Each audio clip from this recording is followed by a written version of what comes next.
Nelson anak, magsaboy ka na ng asin sa labas at pagkatapos ay magsarado ka na ng pinto at bintana. Malapit na ako matapos maghain dito ng hapunan natin. Sige po tay, gagawin ko na po. Hala, malapit na po palang magdilim. Agad na tumalima ang anak na binatilyo ni Manolo na si Nelson sa kanyang utos. Kinuha ni Nelson ang isang garapon ng asin sa kusina at saka ito lumabas. Habang tinatapos ni Manolo ang paghahain ng kanilang hapunan, ay nasa labas naman ng kanilang kubo si Nelson at nagsasaboy ng asin sa paligid ng kanilang bahay. Ang ganong gawain ay nakasanayan na hindi lang ni Manolo kundi maging ng maraming tao sa maliit na baryo ng San Ildefonso. Bago tuluyang kumagat ang dilim, ay nagsasaboy ng asin ang mga tao sa labas at paligid ng kani-kanilang mga bahay. Maraming taon na rin ang nakakalipas. Simula ng isang aswang ang nagsimulang manalasa gabi-gabi sa baryo ni Manolo. Nung umpisa, inakala nila na tao ang pumapatay sa mga tao roon. Pero nang may nakakita na mismo sa aswang, ay doon na tumindi ang takot ng mga tao. Sa kasamaang palad, isa ang asawa ni Manolo na si Rosario na naging biktima ng aswang na yon. 10 taon pa lamang nun si Nelson at buntis pa si Rosario sa pangalawa nilang anak. Isang gabi, nagbanyo si Rosario habang mahimbing na natutulog sina Nelson at Manolo. Nakahiwalay ang banyo nila sa kanilang bahay, kaya kinailangan pa ni Rosario na lumabas. Nagising na lang si Manolo sa malakas na sigaw ni Rosario at nang lumabas siya, ay doon niya nakita ang kalunos-lunos na sinapit ng kanyang asawa at ang ipinagbubuntis nito. Wakwak ang tiyan ni Rosario at naliligo ito sa sarili nitong dugo. Hindi nagtagal ay pumasok na si Nelson sa kanilang kubo. Sa pagkakataon na yon ay tapos nang maghain si Manolo. Adobong kangkong at pritong galunggong ang ulam nila ng gabing yon. Sasandok na sana ng kanin si Nelson, pero napahinto ito nang tumikim si Manolo. Magdasal na muna tayo anak bago kumain. Ay, oo nga po pala. Ama naming nasa langit, maraming salamat po sa pagkain na pagsasaluhan namin ng aking anak ngayong gabi. Sana po ay protektahan niyo kami ngayong gabi at sa mga susunod pang gabi mula sa mga kampon ng kadiliman, lalo na po sa aswang. Maraming salamat po sa inyong mga pagpapala. Ang lahat po ng ito ay dinadalangin namin sa pangalan ni Jesus. Amen. Matapos ang maikling dasal, ay sakalang nagsimulang kumain ang mag-ama. Pareha silang nagkakamay at maganang kumain. Sa gitna ng kanilang pagkain, ay biglang nagsalita si Nelson. Tay, hanggang kailan po tayo ganito? Anong ibig mong sabihin anak? Yung kinakailangan po na magsaboy po tayo ng asin bago po sumapit ang dilim. Hindi ko masasagot ang tanong mo na yan, Nelson. Hanggang buhay ang aswang na yon, ay ganito pa rin ang magiging buhay natin. Bakit po kasi wala pong maglakas ng loob na harapin yung aswang na yun, Tay? Mag-isa lang naman po siya, di ba? Nelson anak, huwag mong maliitin ang aswang na yon kahit mag-isa lang siya. Marami na ang sumubok na patayin siya, pero lahat ng sumubok ay kamatayan ang kinahantungan. Sa ngayon, wala na tayong ibang makakapitan, kundi ang pananampalataya natin sa Diyos. Nakakalungkot lang po kasi na inalisan kami ng aswang na yon ng karapatan upang maging bata. Dati po, nakakapaglaro pa kami kahit gabi na eh. Ngayon, hindi na pwede. Tapos, hindi pa natin sigurado kung ligtas ba tayo kahit nasa loob tayo ng bahay. Gaya na lang po na nangyari kay nanay. Nelson, hindi ba ang sabi ko ay ayoko nang napag-uusapan ng tungkol sa nanay mo? Sige na, kumain ka na lang dyan. Sorry po, Tay. Napayuko si Nelson at nagpatuloy sa pagkain, habang si Manolo naman ay nangilid ang luha ng maalala ang nangyari sa kanyang asawa. 6 na taon na ang nakakaraan nang mamatay ang asawa niya sa kamay ng aswang, pero ang sugat sa puso niya ay sariwa pa rin hanggang ngayon. Hindi pa rin niya matanggap na sa ganoong kabrutal na matay ang kanyang asawa na si Rosario. May puot sa aswang na yon si Manolo, pero hindi niya hinahayaan na lamunin siya ng puot na yon. Alam niya na kung hahayaan niyang mamayani ang galit sa kanya, ay isa siya sa maglalakas ng loob na patayin ng aswang. Wala siyang laban sa ganoong nilalang at ayaw niyang mamatay at maiwan ng mag-isa si Nelson, lalo na't nangako siya sa libingan ng kanyang asawang si Rosario na gagawin niya ang lahat upang protektahan ang kanilang anak. Madaling sabihin para sa iba na umalis na lang sila sa San Ildefonso, ngunit karamihan sa mga tao ron ay isang kahig, isang tuka ang buhay, o hindi kaya naman ay walang ibang lugar na mapupuntahan. Kaya ang mga kagaya ni Manolo at Nelson na walang kakayahang umalis sa baryo nila ay ginagawa ang lahat upang manatili silang ligtas tuwing sasapit ang gabi. Nang sumunod na araw ay maagang nagising si Manolo. 4:00 pa lamang ng umaga ay nagluluto na siya ng almusal nila ni Nelson. Bakasyon sa paaralan, kaya hinahayaan lang niya na matulog ang kanyang anak. Bandang 5:00 ay tapos nang magluto ng almusal si Manolo. Gising na rin si Nelson, kaya sabay na silang kumain ng almusal. Tay, pwede po ba akong sumama sa inyo sa trabaho? Naiinip po kasi ako dito sa bahay. Pwede naman anak. Basta wag kang pasaway doon ha. Kilala mo naman si Don Hilario. Pumapayag siya na isama namin ang mga anak namin, pero ayaw niya na nakakaabala sa trabaho. Kailan po ba ako naging pasaway? Gusto ko lang naman po kasi sa asyenda ni Don Hilario. Kasi ang daming bunga ng mangga ron eh. Sige na, bilisan na natin ang pagkain. At dapat bago mag-6 ay nandun na tayo.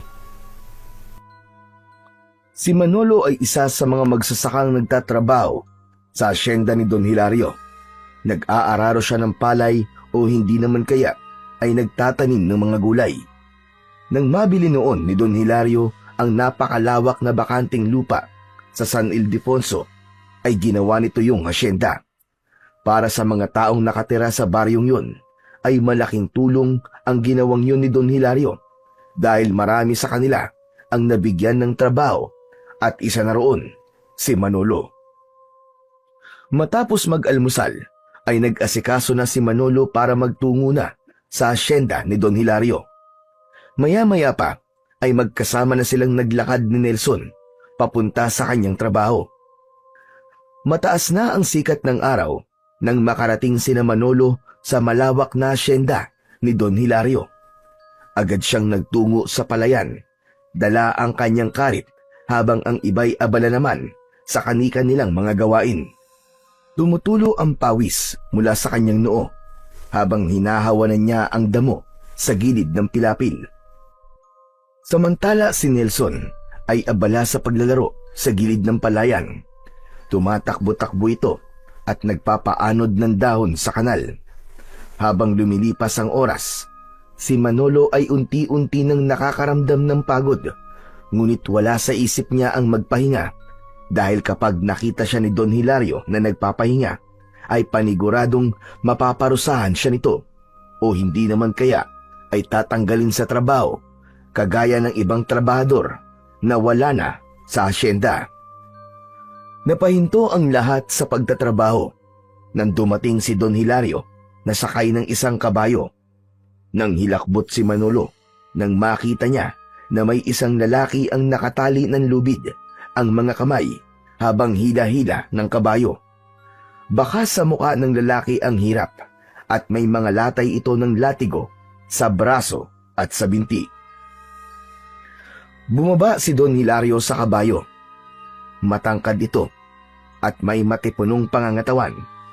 Hawak nito ang isang latigo na ilang beses nang nakita ni Manolo na ginamit ni Don Hilario para parusahan ang mga trabador na lumalabag sa batas nito sa loob ng hasyenda. Tumayo si Don Hilario sa gilid ng palayan at isa-isang tinignan ang mga magsasaka. Makinig kayong lahat sa akin. Ang lalaking nakikita nyo, dahilan ng aking kabayo, ay nagnakaw ng isang sako ng mangga sa aking imbakan ng mga prutas. Alam nyo na isa sa mga pinakaayaw ko ay ang mga magnanakaw. Tignan nyo ang mangyayari kapag sinubukan yung pagdakawan ako. Matutulad kayo sa lalaking ito. Natatakot na lumapit si Nelson kay Manolo. Yumakap ito sa bewang niya. Muling sumakay si Don Hilario sa kabayo at pinatakbo nito yun ng mabilis. Habang ang lalaking nakatali doon ay pilit na sumasabay sa pagtakbo ng kabayo kahit nangihina na. Sa kasamaang palad ay nadapa ang lalaki at tuluyan na itong kinaladkad ng kabayo papalayo. Tay, nakakaawa naman po yung lalaki. Hindi niyo po ba pipigilan si Don Hilario?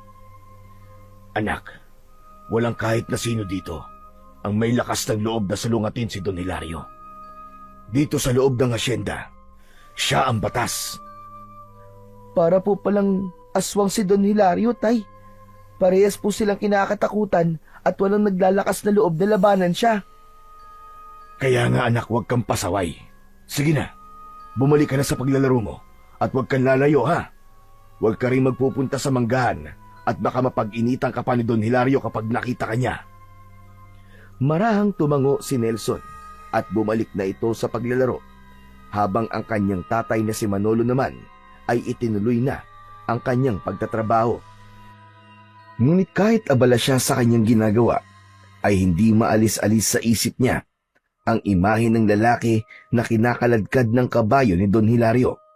Para sa kanya ay hindi yun makatao, pero wala naman siyang magagawa kundi ang manahimik na lamang at magkunwaring walang nakikitang karahasan upang hindi mawala ang trabahong bumubuhay sa kanilang mag-ama. Pagsapit ng 5:00 ng hapon, ay huminto na sina Manolo sa pagtatrabaho. Sa dami ng ginawa nila sa maghapon, ay ramdam na ramdam niya talaga ang pagod at tila hinahapo pa siya. Pag-alis niya sa palayan, ay patakbong lumapit sa kanya si Nelson at hinawakan siya sa kamay. Ay, salamat naman, makakauwi na tayo, Tay. Tay, ayos lang po ba kayo? Aba, parang namumutla po kayo. Huwag kang mag-alala. Ayos lang ako anak. Kailangan ko lang magpahinga. Tara na, umuwi na tayo. Nakakaisang hakbang pa lamang si Manolo nang napahawak siya sa kanyang dibdib dahil may naramdaman siyang pananakit sa kanyang puso. Napangiwi siya sa sobrang sakit. Nanlamig ang buong katawan niya at bahagyang nanlabo ang kanyang paningin. Tay, ano po nangyayari sa inyo? Hindi na nagawang makasagot pa ni Manolo dahil napaluhod na siya sa lupa hanggang sa tuluyan ng nagdilim ang kanyang paningin at wala na siyang naalala pa sa mga sumunod na nangyari. Mabigat ang pakiramdam ni Manolo nang unti-unti siyang magkamalay. Parang may nakadagan sa kanyang dibdib at mahapdi ang bawat paghinga niya. Nang dumilat ang kanyang mga mata, ay nakita niya ang puting kisame ng ospital at ang malamlam na ilaw sa sulok ng silid. Sa gilid ng kama ay naroon naman si Nelson na umiiyak habang mahigpit na hawak ang isa niyang kamay. Nelson anak, bakit tayo nasa ospital? Nawalan po kasi kayo ng malay kanina, Tay. Buti na nga lang po, tinulungan po tayo ng ibang magsasaka na madala po kayo rito. Sandali lang po, Tay, tatawagin ko po ang doktor. Mabilis na tumayo si Nelson at nagmamadaling tumakbo palabas ng kwarto. Ilang sandali pa ay bumalik na ito kasama ang isang doktor na may dalang chart at may seryosong ekspresyon sa mukha nito. Sir, mabuti naman po't nagising na kayo. Nawalan po kayo ng malay habang nagtatrabaho. Ayon po sa mga nakakita, bigla na lang po kayo napaluhod at tumawak po sa dibdib. Dinala po kayo rito agad para maagapan. Naramdaman ni Manolo ang panlalamig ng kanyang mga palad. Parang lalo siyang nahirapang huminga habang pinakikinggan ang doktor. At base naman po sa mga resulta ng ECG at blood tests, may coronary artery disease po kayo. Isa sa mga ugat na nagbibigay ng dugo sa puso nyo ay halos barado na. Kaya po kayo inatake.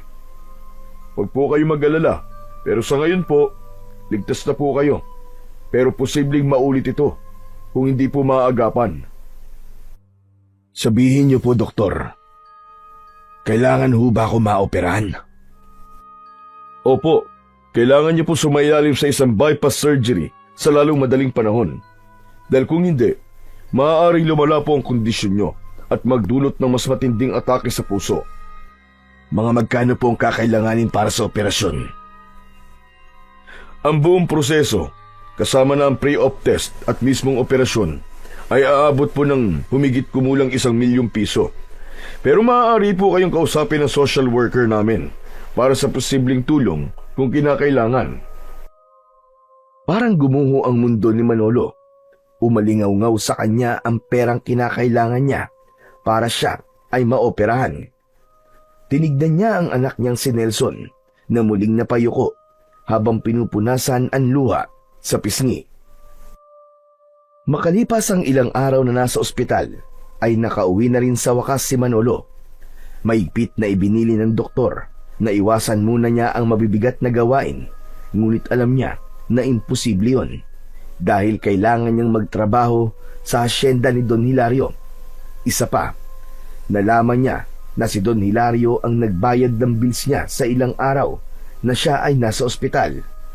Sinabi nito na ibabawas nito yon kada sahod sa kanya.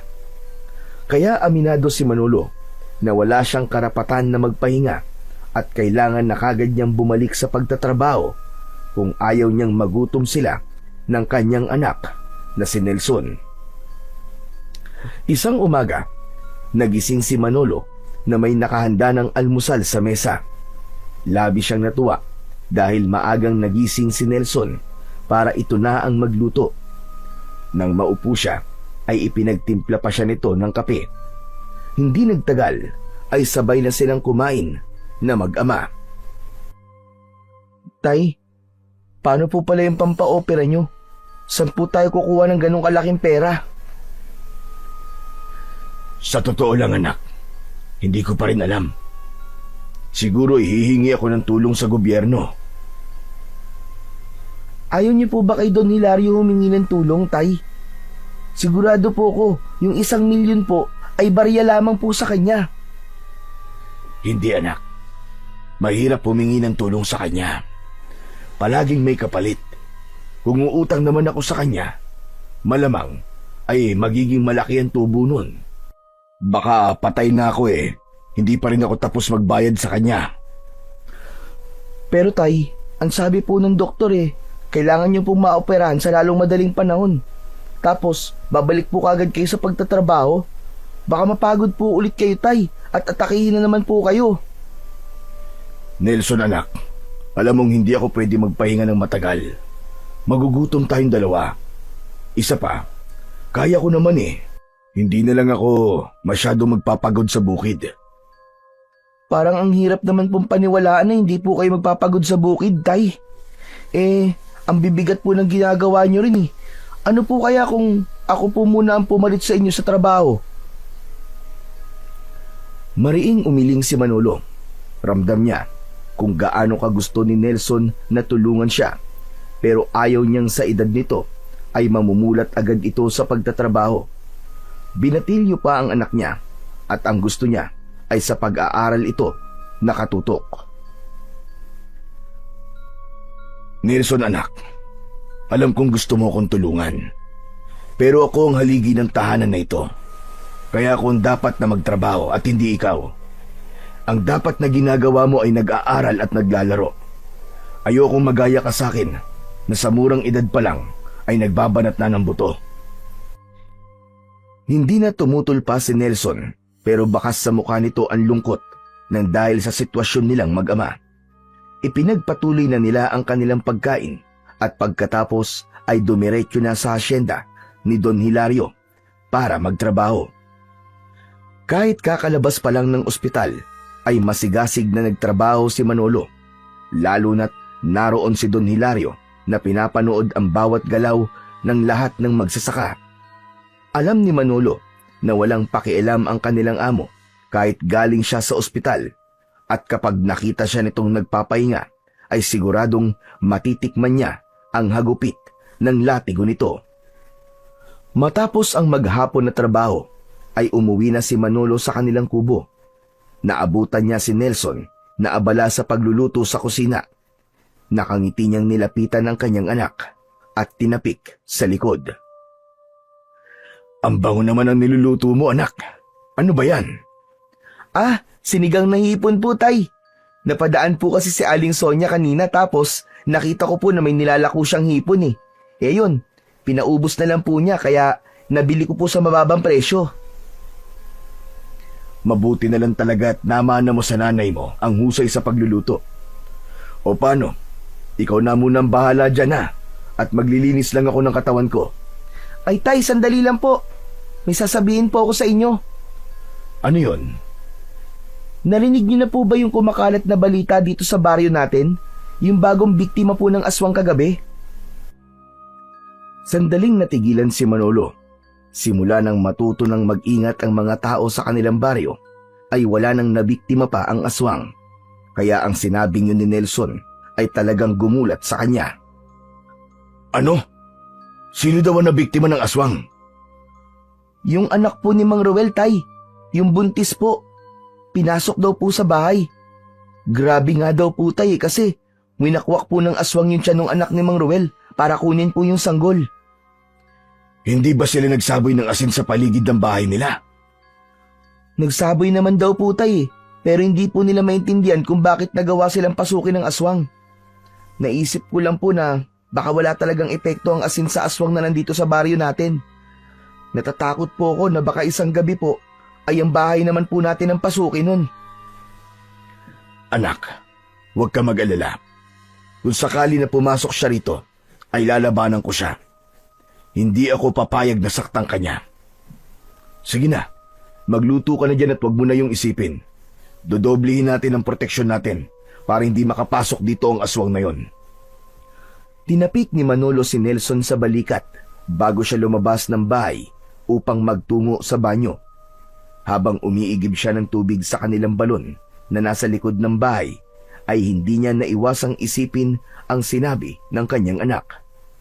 Labis siyang nabahala dahil mukhang hindi na sapat na magsaboy lang sila ng asin sa paligid ng kanilang bahay. Kailangan ay makaisip siya ng ibang paraan upang protektahan ang kanilang tahanan laban sa aswang. Isinantabi muna ni Manolo ang takot na kanyang nararamdaman. Alam niya na hindi yun ang oras para matakot siya dahil sa huli ay sila rin ng anak niya ang magtatalo kung magpapalamon siya sa takot. Matapos na mapuno ng tubig mula sa balon ang timba, ay binuhat na yun ni Manolo papunta sa banyo upang maglinis ng kanyang katawan. Matindi ang sikat ng araw ng tanghali na yon habang abala si Manolo sa pagtatanim ng palay. Masakit na ang ulo at likod niya, pero hindi siya nagtangkang magpahinga dahil nakamasid sa kanila si Don Hilario. Hanggang sa isang iglap ay napahinto siya nang makaramdam siya ng matinding paninikip ng dibdib. Napaluhod siya sa putikan at nabitiwan niya ang hawak na pananim. Napansin ng ilang kasamahan ni Manolo ang nangyari at agad siyang nilapitan ng mga yon. Nagkagulo sa gitna ng palayan at may tumawag ng saklolo. Ang ilan sa kanila ay binuhat na siya at isinakay sa isang tricycle. Habang umaandar ang tricycle, ay nagdidilim na ang paligid ni Manolo hanggang sa tuluyan na siyang nawalan ng ulirat. Mabigat ang bawat paghinga ni Manolo nang magmulat siya ng mata. Naramdaman niya ang kamay na mahigpit na nakahawak sa isa niyang kamay at nang lumingon siya sa kaliwa ay nakita niya ang umiiyak na si Nelson. Nasa tabi nito ang isang lalaking doktor na may hawak na clipboard. Dok, ano pong nangyari sa akin? Inatake na naman po kayo sa puso. Mas malala po ang atake na ito kumpara po sa una. Hindi na po pwedeng ipagpaliban ng operasyon. Kung muli po kayong aatakihin, ay baka yun na po ang huli. Sinasabi ko po sa inyo ang posibleng mangyari at hindi po ako nananakot. Pero Dok, wala pa po kaming pera para sa operasyon. Naiintindihan ko po, pero meron naman po mga ahensya ng gobyerno na pwede niyong lapitan para sa tulong pinansyal. May ilan ding NGO na maaari kayong makipag-ugnayan, pero hindi po kami makapagbibigay ng kasiguraduhan kung kakayanin nilang sagutin ang buong halaga ng operasyon. Saglit na katahimikan ang bumalot sa silid. Hindi nagtagal ay nagpaalam na ang doktor at naiwan sa silid na yon sina Manolo at Nelson. Tay, kailangan na po natin gumawa ng paraan para maoperahan na po kayo kagad. Ako na po ang bahalang lumapit kay Mayor. Anak, ang totoo'y kinausap ko na si Mayor. Ang sabi niya, ang kaya niya lang daw sagutin ay ang gamot ko matapos ang operasyon. Ano pong gagawin natin ngayon, Tay? Ang sabi po ng doktor, kailangan na po kayong maoperahan. Huwag ka mag-alala. May awa ang Diyos, anak. Hindi niya tayo pababayaan. Ang totoo ay sinabi lang yun ni Manolo para hindi na mag-alala at mag-isip pa ang kanyang anak. Ayaw niya na sa edad nito na yun ay magkakaroon na ito ng ganong kalaking problema. Kaya hanggat maaari ay nais niyang suluhin ang lahat ng alalahanin nila. Labis ang awang naramdaman ni Nelson para sa kanyang ama. Nais niya itong tulungan na maoperahan na dahil ayaw na niyang hintayin pa na muli itong atakihin sa puso. Nawalan na siya ng ina at hindi siya papayag na mawalan pa siya ng ama. Kaya habang nasa ospital pa si Manolo ay isang ideya ang kanyang naisip. Isang gabi ay nagtungo siya sa asyenda ni Don Hilario. Kumatok siya sa pinto ng malaki nitong bahay at isang kasambahay ang nagbukas nun. Agad na sinabi ni Nelson sa kasambahay na nais niyang makausap si Don Hilario para sa isang importanteng bagay. Nagpakilala rin siya bilang anak ng isa sa mga trabahador sa asyenda. Umakyat ang kasambahay sa ikalawang palapag ng bahay habang nanatili naman sa labas si Nelson. Kinakabahan siya at nagdadasal na sana ay hayaan siya ni Don Hilario na makausap ito. Ang plano niya ay humingi ng tulong kay Don Hilario. Kung kinakailangan na mangutang siya rito ay gagawin niya. Desperado na talaga siyang makakuha ng pera para sa pampaopera ng kanyang ama. Hindi nagtagal ay bumalik na ang kasambahay at anito ay pumayag si Don Hilario na makausap ni Nelson. Inihatid siya ng kasambahay sa kwarto ni Don Hilario. Naabutan niya si Don Hilario na nagbibilang ng napakaraming pera sa ibabaw ng kama at inilalagay nito yon sa isang itim na bag. Nakatayo si Nelson sa bungad ng pinto at hindi niya alam kung lalapit ba siya rito o hindi.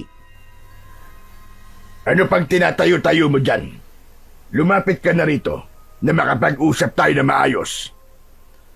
Napapitlag si Nelson at agad siyang lumapit kay Don Hilario.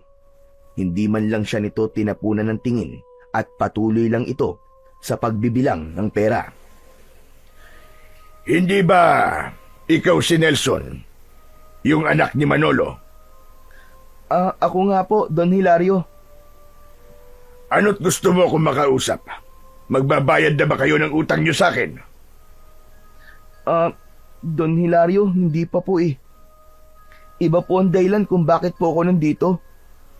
Don Hilario, ihingi po sana ako ng tulong sa inyo para pampaopera po ni tatay. Kailangan po kasi namin ng 1 milyong piso para maoperahan na siya eh. Alam ko po na nakakahiya itong ginagawa ko pero desperado na po kasi talaga akong madugtungan ng buhay ni tatay. Sandaling huminto si Don Hilario sa pagbibilang ng pera at tinapunan nito ng malamig na tingin si Nelson. Mabuti naman at alam mo nakakahiya itong ginagawa mo. May utang pa nga kayo sa akin dahil ako nagbayad sa ospital nung unang itinakbo ang tatay mo doon. Tapos ngayon, uutang na naman kayo. Saan kayo kumukuha ng kapal ng mukha, ha? Don Hilario, parang awa niyo na po. Ang sabi po kasi ng doktor kailangan na po talagang maoperahan si tatay sa puso Wala akong pakialam. At wala akong pakialam kahit mamatay pa ang tatay mo. Dahil madali lamang siyang palitan. Saka 1,000,000 piso talaga. Anong palagay mo sa perang yon, ha? Pinipitas lang sa puno? At paano niyo naman mababayaran ng 1,000,000 piso kung sakaling pahiramin ko kayo? Tutulungan ko po magtrabaho si tatay dito sa asyenda. Nakikiusap po ko sa inyo. Pahiramin niyo na po kami ng pera. Nagsasayang ka lamang ng oras mo dito, Nelson. Mabuti pa, mamalimos ka na lang doon at manghingi ng kahit na piso. Pero sa akin, wala na kayong makukuha. Sige na, makakaalis ka na. Alis! Napakagat si Nelson sa labi niya. Nais pa niya sanang pilitin si Don Hilario na pahiramin sila ng pera, ngunit nakita niya ang latigo nito na nakasabit sa dingding. Tumakbo sa isip niya na baka kung magpupumilit siya ay saktan siya nito gamit ang latigo, kagaya ng ginawa nito sa mga tauhan nito na nagkakamali. Sige po, aalis na po ako. Maraming salamat na lang po. Aalis na sana si Nelson pero napako ang mga mata niya sa perang binibilang ni Don Hilario. Sa dami nun ay parabang higit pa yun sa 1,000,000 piso. Nang tignan siya ni Don Hilario ng masama ay napayuko siya at tuluyan na siyang lumabas ng silid. Nang isarado niya ang pinto ay sandali siyang natigilan. Hindi nawala sa isip niya ang perang binibilang ni Don Hilario at naisip niya na kung makukuha niya yon ay meron na siyang pampaopera sa kanyang ama. Alam ni Nelson na mali ang magnakaw at kung sakali ay yun ang unang beses na gagawin niya ang bagay na yun. Pero inisip niya na may magandang dahilan naman ang pagnanakaw na gagawin niya at yun ang magiging daan upang madugtungan ang buhay ng kanyang ama. Kaya imbis na lumabas ng bahay ni Don Hilario, ay inisa-isa niya ang mga pinto sa ikalawang palapag. Isang pinto ang hindi nakalak at dun pumasok si Nelson. Napagtanto niya na ang silid na napuntahan niya ay library dahil sa dami ng aklat na naroroon. Nagtago si Nelson sa ilalim ng isang lamesa at doon niya naisipan na magpalipas ng oras. Hindi na alam ni Nelson kung gaano na siya katagal na nakatago sa ilalim ng lamesa. Mula sa salaming bintana ay nakita niyang madilim na ang labas. Sumilip siya at nakita niya na 11:11 na pala ng gabi. Siguro naman ay tulog na si Don Hilario ng ganitong oras. Isang malalim na paghinga ang pinakawalan ni Nelson. Pilit niyang nilakasan ng kanyang loob at ang tanging inisip niya, gagawin niya yon para sa kanyang ama. Sa paglabas niya sa library ay sumalubong sa kanya ang kadiliman at katahimikan ng buong bahay. Maingat na naglakad si Nelson papunta sa harapan ng pinto ng silid ni Don Hilario. Nanginginig ang mga kamay na hinawakan niya ang doorknob at pinihit yun. Labis siyang nagpasalamat nang hindi yun nakakandado. Itinulak niya ang pinto at sumilip siya sa loob ng kwarto. Napangiti siya dahil wala si Don Hilario sa silid nito. Tuluyan nang pumasok si Nelson sa kwartong yun. Mabilis niyang hinanap ang bag kung saan nakalagay ang pera ni Don Hilario. Binuksan niya ang aparador, mga drawer at tinignan niya ang ilalim ng kama pero hindi niya nakita ang bag. Luminga siya sa paligid at nakita niya ang malaking picture frame na nakasabit sa dingding kung saan nakalagay doon ang litrato ni Don Hilario. Tumayo siya sa harapan ng picture frame at tinitigan niya ang picture ni Don Hilario na tila nakatingin sa kanya. Hindi alam ni Nelson pero tila hinihila siya ng litratong yon. Kumuha siya ng upuan at tumungtong siya roon para maabot niya ang picture frame. Nang alisin niya ang picture frame ay nakita niya sa likod nun ang isang butas kung saan nakalagay ang bag na hinahanap niya. Sabi ko na nga ba't nandito ka lang eh? Ang galing ko talaga! Walang pagdadalawang isip na kinuha ni Nelson ang bag. Bumaba siya sa upuan at ipinatong doon ang bag. Binuksan niya ang bag at napasingap siya nang makita ang napakaraming pera na nakalagay doon. Mabilis na isinarado ni Nelson ang bag at isinukbit niya yon sa kanyang balikat. Ngunit pagharap niya ay nagulat siya nang makita si Don Hilario na nakatayo sa nakabukas na pinto. Marahang naglakad si Don Hilario palapit kay Nelson. Bumilis ang tibok ng puso ni Nelson dahil sa takot. Sinasabi ko na nga ba, at iba ang tingin mo sa mga pera ko kanina. Ang bata-bata mo pa lang, pero magnanakaw ka na. Don Hilario, patawarin niyo po ako. Ginawa ko lang naman po ito para iligtas po ang tatay ko. Parang awa niyo na po, huwag niyo po akong sasaktan. Maigpit na hinawakan ni Don Hilario ang braso ni Nelson at kinuha nito ang bag, sabay tapo nun sa ibabaw ng kama. Nanlilisik ang mga matang tinignan siya nito. Sa tingin mo ba, bata, ay may magagawa yung pagmamakaawa mo sa akin? Hindi mo pa yata alam ang ginagawa ko sa mga nagnanakaw sa akin. Alam ko po, Don Hilario. Pinapahilan niyo po sa kabayo. Hindi lang yun ang gagawin ko sa'yo. Halika, sumama ka sa akin. Marahas na hinila ni Don Hilario si Nelson palabas ng kwarto. Sa takot niya ay hindi niya na napigilan ang mapaiyak. Patuloy siya sa pagmamakaawa pero tila bingi si Don Hilario sa lahat ng pakiusap niya. Wala siyang ideya kung saan siya dadalhin ni Don Hilario at kung ano ang gagawin nito sa kanya. Pero sigurado siya na sa sandaling yun ay nasa panganib siya. Makalipas ang ilang araw ay pinayagan na si Manolo na lumabas ng ospital. Nalaman niya na muling binayaran ni Don Hilario ang hospital bills niya, kaya alam niya na mas lumalaki na ang utang niya rito. Inasahan ni Manolo na pag-uwi niya sa bahay ay makikita niya ang anak na si Nelson. Ngunit nilukob siya ng pagtataka nang wala roon ang kanyang anak. Tinanong niya ang kapitbahay nila kung alam ba nito kung nasaan si Nelson, pero ayon dito ay 2 araw na raw na hindi nakikita si Nelson sa kanilang bahay. Ang alam pa nito ay nasa ospital lang ang bata. Labis na nag-alala si Manolo sa kanyang anak. Hindi nito ugali ang hindi nagpapaalam sa kanya kung saan ito pupunta o kung meron itong gagawin. Isa pa, masyadong matagal ang 2 araw na hindi ito umuwi sa bahay nila. Puno ng pag-aalalang bumalik si Manolo sa bahay nila. Naupo siya sa mahabang upuan sa labas ng kubo at doon siya nag-isip kung saan maaaring nagpunta ang kanyang anak. Nasaan ka na bang bata ka? Bakit hindi ka nagsabi sa akin kung saan ka nagpunta? Sa gitna ng pag-iisip ni Manolo ay isang itim na kotse ang huminto sa harapan ng bahay niya.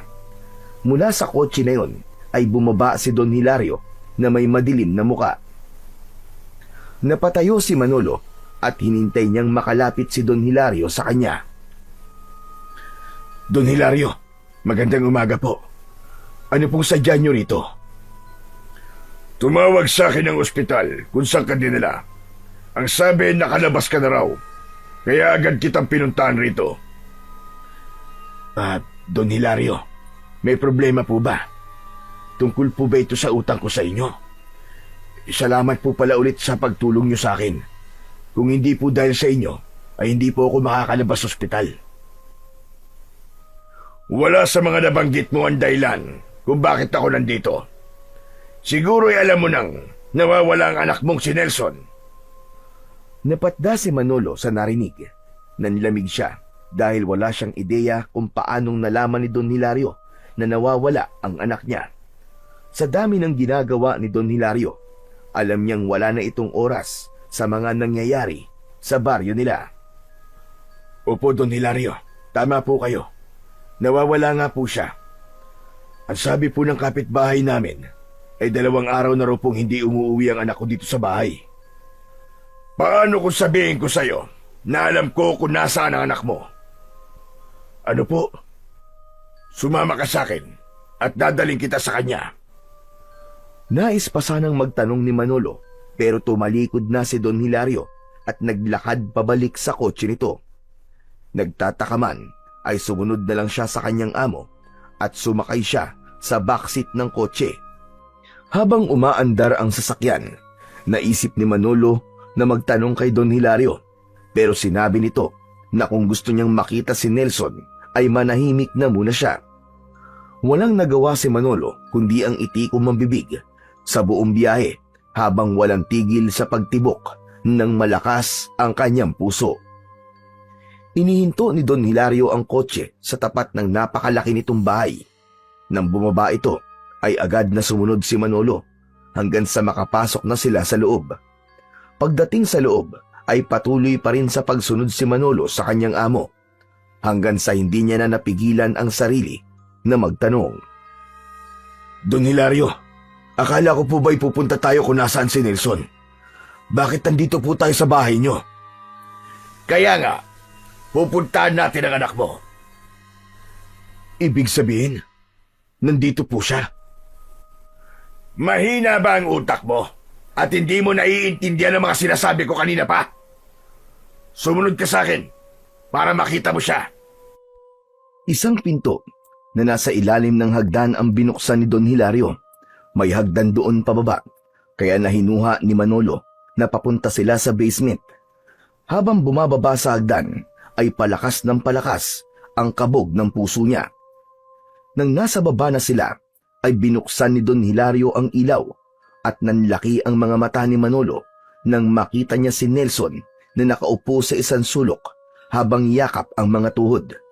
Pagkakita sa kanya ni Nelson ay agad itong tumayo at mahigpit siyang niyakap. Tay!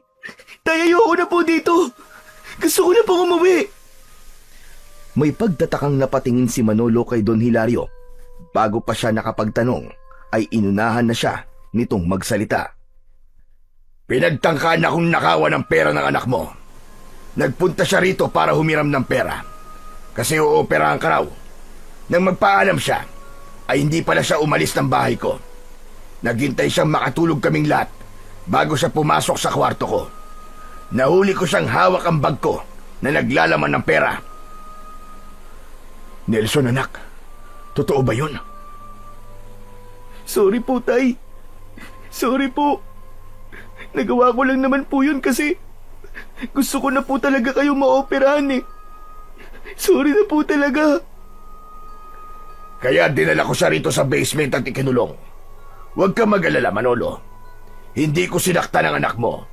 Ang totoo nga niyan pinapakain ko pa siya. Magpasalamat ka na lang at hindi yan nakatikim ng latigo ko. Patawarin niyo na po ang anak ko, Don Hilario. Hindi po talaga siya magnanakaw. Nagawa lang niya po yun para sa akin. Siguro naman po sapat na ang ilang araw na ikinulong niyo siya rito bilang parusa niyo sa kanya. Isasama ko na po siya sa pag-uwi ko. Sandali lang. Hindi pa tayo tapos. Alam mo bang sa ginawa ng anak mo, ay pwede ko siyang ipakulong. Ikaw rin, pwede ka rin makulong, Manolo. Dahil hindi mo binabantayan ang anak mo. Pakiusap po, Don Hilario. Huwag niyo po kaming ipakulong. Parang awa niyo na po. Baka isipin niyo, ay ubod ako ng sama. Bibigyan ko kayo ng opsyon. Pwede ko kayong kasuhan para parehas kayong makulong o gagawin niyo ang ipag-uutos ko sa inyong dalawa. Natigilan si Manolo at sandali silang nagkatinginan ni Nelson. Hindi pa man sinasabi ni Don Hilario ang ipapagawa nito, ay kinabahan na kagad siya. Ano po bang ipapagawa niyo sa amin, Don Hilario? Isang nakakatakot na ngisi ang pinakawalan ni Don Hilario bago nito ipaliwanag sa kanila kung ano ang kailangan nilang gawin upang hindi ito magsampa ng kaso. May gusto kong ipahukay sa inyo sa gubat na nasa likod ng aking asyenda. Isang kahon na nakabaon sa tabi ng isang puno ng balete na matatagpuan sa gitna ng gubat. Ang eksaktong lugar na huhukayin nyo ay sa tabi ng pinakamalaking ugat ng puno na yon. Napakalaki ng puno ng balete na yon, kaya alam kong mahahanap nyo yung kagad.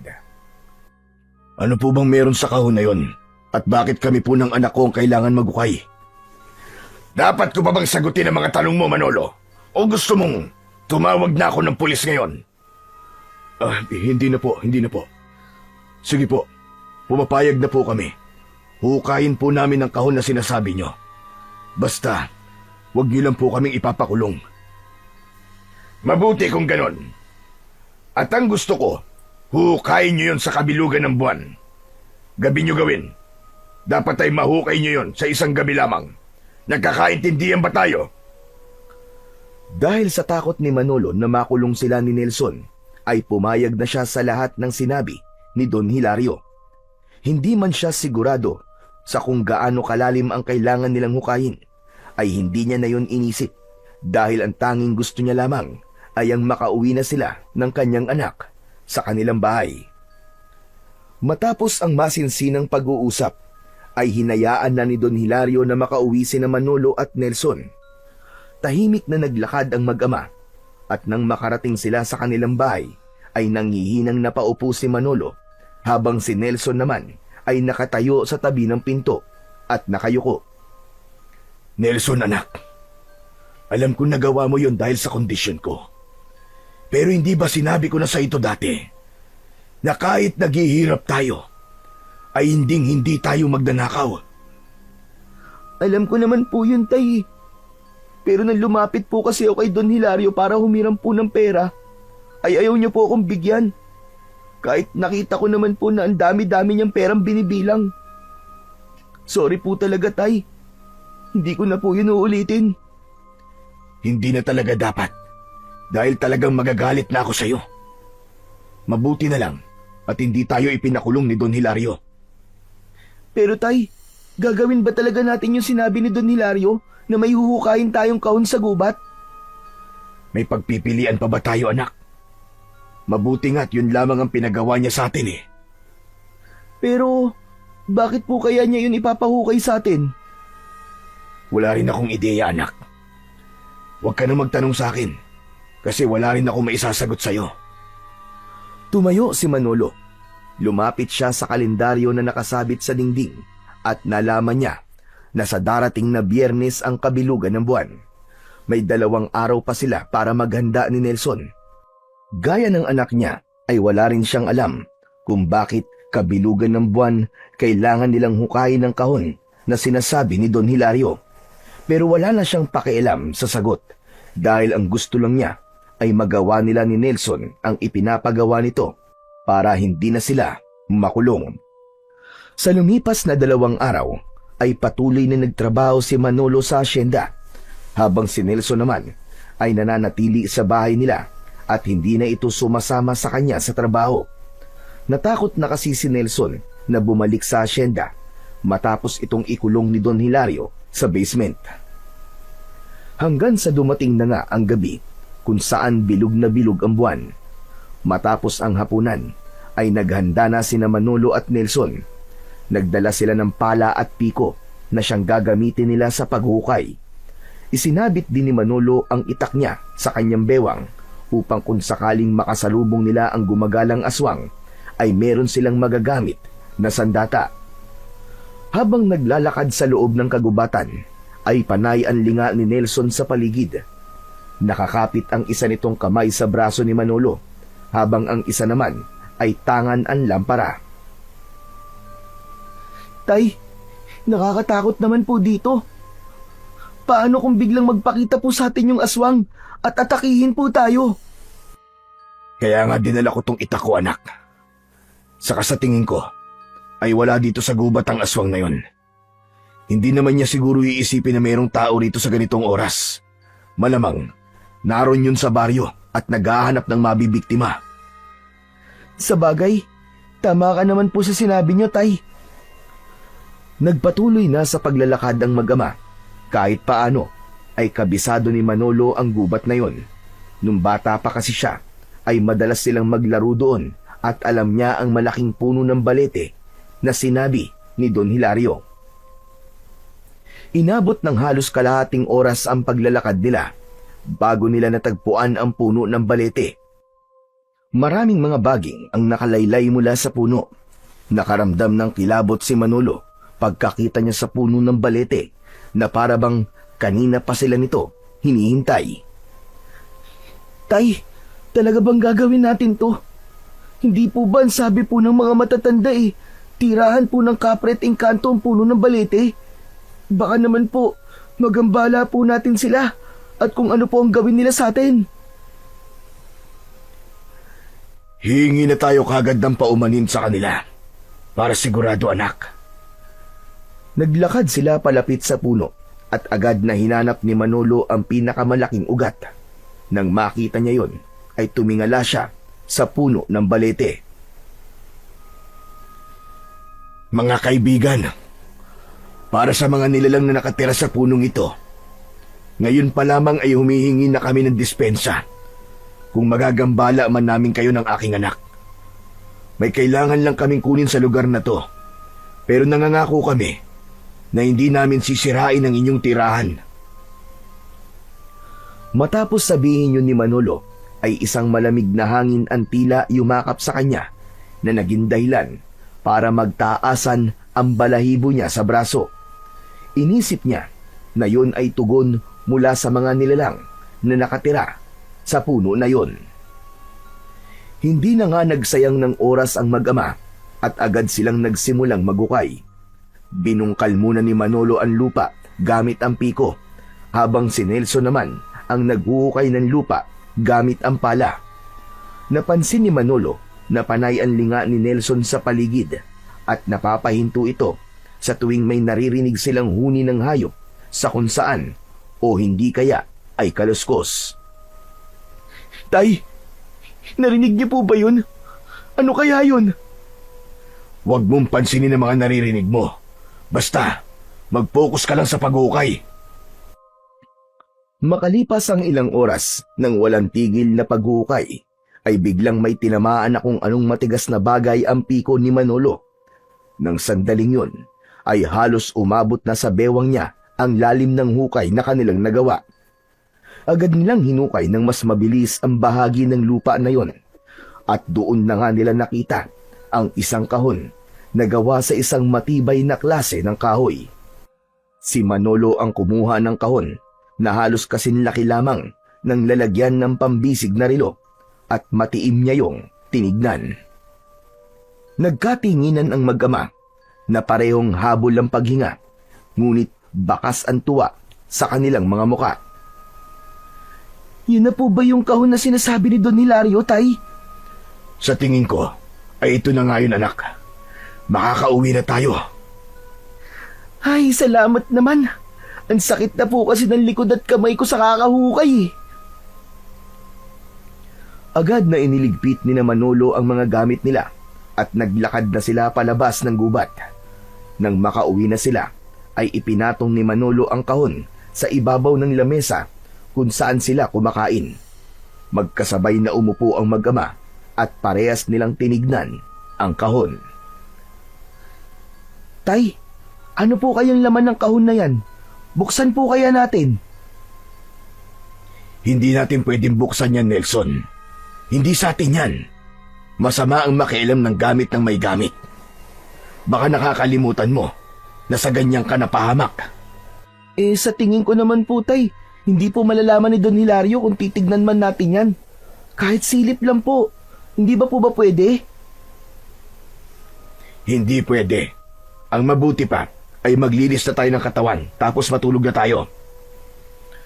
Napakamot na lang si Nelson sa likod ng kanyang ulo. Nang lumabas si Mando ng bahay, ay sumunod ito sa kanya. Sa likod ng kanilang bahay ay sabay silang naglinis ng kanilang katawan sa tabi ng balon. Dahil sa matinding pagod mula sa paghuhukay sa gubat, ay mabilis na nakatulog si Manolo. Sa tabi niya ay mahimbing na ring natutulog ang kanyang anak na si Nelson. Habang natutulog ay isang kakaibang panaginip ang dumalaw kay Manolo. Sa panaginip niya ay nasa harapan siya ng puno ng balete sa gubat. Mula sa likod ng puno ay lumabas ang isang lalaki na ubod ng puti ang kutis. Nakasuot ito ng gintong kasuotan at ang mata nito ay puro puti. Bahagyang nagliliwanag pa ang buong katawan nito. Walang takot na naramdaman si Manolo nang makita niya ang lalaki. Teka, sino ka? At bakit ganyan ang itsura mo? Ako ang engkanto na nagmamayari ng kahon na iyong hinukay, Manolo. Alam mo bang, tanging may mabubuting puso lamang ang nakakahukay sa kahon na iyon. Hindi ko alam. Teka, ano ba talaga ang laman ng kahon na iyon? Ang laman ng kahon na iyon ay ang pinakamalakas na mutya na pagmamayari ko. Dahil masyado itong makapangyarihan, ay kinailangan ko itong itago sa ilalim ng lupa. Ngunit dahil ikaw ang nakahukay nito, ikaw na ang magiging tagapangalaga nito. Isang mutya? Hindi ba ginagamit yan na pampaswerte at panlaban sa mga malas? Iba ang mutyang yun. Kapag ikaw ay may tanga nun, ay magkakaroon ka ng pambihirang lakas na wala ang isang normal na tao. Alam ko ang dilubyong nangyayari sa inyong baryo, Manolo. Bakit hindi mo gamitin ang mutya mo para wakasan na ito? Dilubyo? Ang ibig mo man sabihin yung pagsalakay ng aswang sa aming baryo? Hindi na nalaman pa ni Manolo ang sagot ng engkanto sa kanya dahil nagising na siya nang bigla siyang nasampal ng malakas ng natutulog na si Nelson. Napabalikwas siya ng bangon at nakita niya na tulog pa rin ang kanyang anak. Anak nang, ang likot mo talaga matulog, Nelson. Kahit tulog ka, nagagawa mo pa rin manakit. Natigilan si Manolo nang maalala niya ang kanyang panaginip. Nagtungo siya sa lamesa kung saan nakapatong ang kahon. Sinindihan niya ang lampara at sa kanya kinuha ang kahon habang titig na titig siya roon. Totoo kaya yung sinabi ng engkanto sa panaginip ko na ang laman ng kahon na ito ay isang mutya na pwedeng tumapos sa pagsalakay ng aswang dito sa aming baryo? Habang nakatitig si Manolo sa kahon, ay tila may maliit na tinig sa loob ng ulo niya ang nagsasabing buksan niya yon. Sinunod niya ang mga tinig at marahan niyang binuksan ang kahon. Napanganga siya nang makita ang isang kwintas na may palawit na puting bato na kumikinang dahil sa liwanag na nagmumula sa lampara. Nang hawakan ni Manolo ang puting bato, ay may naramdaman siyang parang maliliit na boltahe ng kuryente na mabilis na dumaloy sa buong katawan niya. Bumilis ang tibok ng kanyang puso at naging maluwag ang kanyang paghinga. Namamanghang tinignan niya ang kwintas at isinuot niya yon. Lumingali nga siya sa paligid dahil may mga narinig siyang mga taong nag-uusap. Nakilala niya ang boses ng isa sa mga kapitbahay nila at doon niya napagtanto na naging malakas ang kanyang pandinig nang isuot niya ang kwintas. At nang hubarin niya yon, ay bumalik sa normal ang kanyang tenga. Hindi makapaniwalang tinignan muli ni Manolo ang kwintas. Napagtanto niya na ang puting bato na palawit nun ay ang mutyang tinutukoy ng engkanto sa kanyang panaginip. Pagsapit ng umaga, matapos mag-almusal, ay naghanda na si Manolo sa pagpunta sa asyenda ni Don Hilario. Palabas na siya ng bahay nang bigla siyang habulin ni Nelson habang hawak ang kahon. Tay! Tay, nakalimutan niyo po! Hindi po ba ibibigay niyo po to kay Don Hilario? Hindi na muna, anak. Saka ko na yan ibibigay sa kanya. Ha? Bakit po? Basta, saka ko na sa'yo ipapaliwanag. Sa ngayon, ay dito na muna yan sa bahay natin. At kahit na anong mangyari, ay huwag mong bubuksan yan. Nagkakaintindihan ba tayo? Opo, pero tay, bakit nga po? Pag uwi ko, ay saka ko sasabihin sa'yo. Bahagyang ginulo ni Manolo ang buhok ng kanyang anak at bago siya tuluyang lumabas ng kanilang kubo, ay ngumiti siya rito. Nang malaman ni Manolo ang taglay na kapangyarihan ng mutya ng engkanto, ay naisip niyang gamitin yon para labanan ng aswang na ilang taon nang nagdadala ng takot sa kanilang baryo. Naisip niya rin na kung mapapatay niya ang aswang gamit ang mutya, ay maipaghihiganti na rin niya ang kanyang asawa at ang anak nila na hindi man lang nasilayan ng mundo nang dahil sa aswang ngayon. Nang makarating si Manolo sa asyenda, ay dumiretso siya sa malaking bahay ni Don Hilario. Pinapasok siya ng kasambahay at inihatid siya nito sa silid ni Don Hilario. Nang makapasok na siya sa kwarto ng kanyang amo, ay umalis na kagad ang kasambahay. Isinarado ni Manolo ang pinto at lumapit siya kay Don Hilario na nasa balkonahe at umiinom ng kape. Nakatalikod ito sa gawin niya at nakatanaw sa malawak nitong lupain. Magandang umaga po sa inyo, Don Hilario. Malaki ang ngiti na humarap si Don Hilario at ipinatong nito ang kape sa ibabaw ng lamesa. Sigurado kong magiging maganda ang umaga ko dahil sa dala mo. Nasaan na ang kahon, Manolo? Akin na. Yun nga po ang sasabihin ko sa inyo. Nang magukay po kami ni Nelson kagabi sa may tabi ng puno ng balete, ay wala po kami nakuwang kahon. Inabot na nga po kami ng umaga sa pag-uukay. Nawala ang ngiti ni Don Hilario sa sinabing yun ni Manolo at nanlisik ang mga mata nito. Anong sinabi mo? Sigurado ba kayo na sa tamang lugar kayo nagukay? Opo, sigurado po kami. Nagukay po kami sa tabi ng pinakamalaking ugat ng puno ng balete. Kung sa tamang lugar kayo nagukay, imposibleng wala kayong makuwang kahon. Bakit ba sa inyo ko pa yung pinagawa eh? Eh mga tanga pala kayong mag-ama. Pwede naman po kami magukay ulit mamayang gabi. Susubukan po ulit namin. Tuwing bilog ang buwan lang pwedeng hukayin ng kahon na yun, Manolo. Sinayang nyo lang ang pagkakataon. Kung ganun po, Don Hilario, sa susunod po na pagbilog ng buwan po ulit kami maghuhukay. Nangangako po ako na makukuha na po namin ang kahon. At kung hindi pa rin po namin makukuha yon, ay handa na po kami na ipakulong nyo. Mabuti. At ikaw na rin na nagsabi niyan. Talagang ipakukulong ko kayong dalawa ng anak mo. Kapag sa susunod na pagbilog ng buwan, ay hindi nyo pa rin nakukuha ang kahon na yon. Sige na. Umalis ka na sa harapan ko.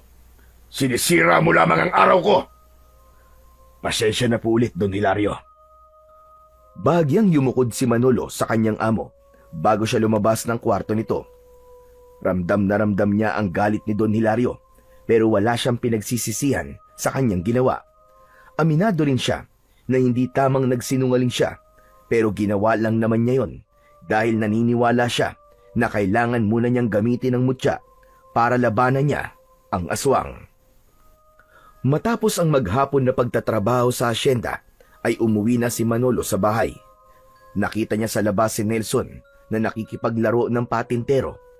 Pagkakita nito sa kanya, ay huminto na ito sa paglalaro at sumabay na sa kanya sa pag-uwi. Pagpasok nila sa bahay nila, ay nakita niya ang kahon na nakapatong pa rin sa lamesa. Anak, hindi mo ba binuksan ang kahon na to habang wala ako? Hindi po tay, tulad po ng bilin nyo.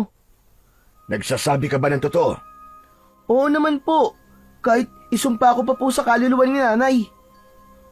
Matamang tinignan ni Manolo si Nelson at nakita niya sa mga mata nito na nagsasabi ng totoo ang bata.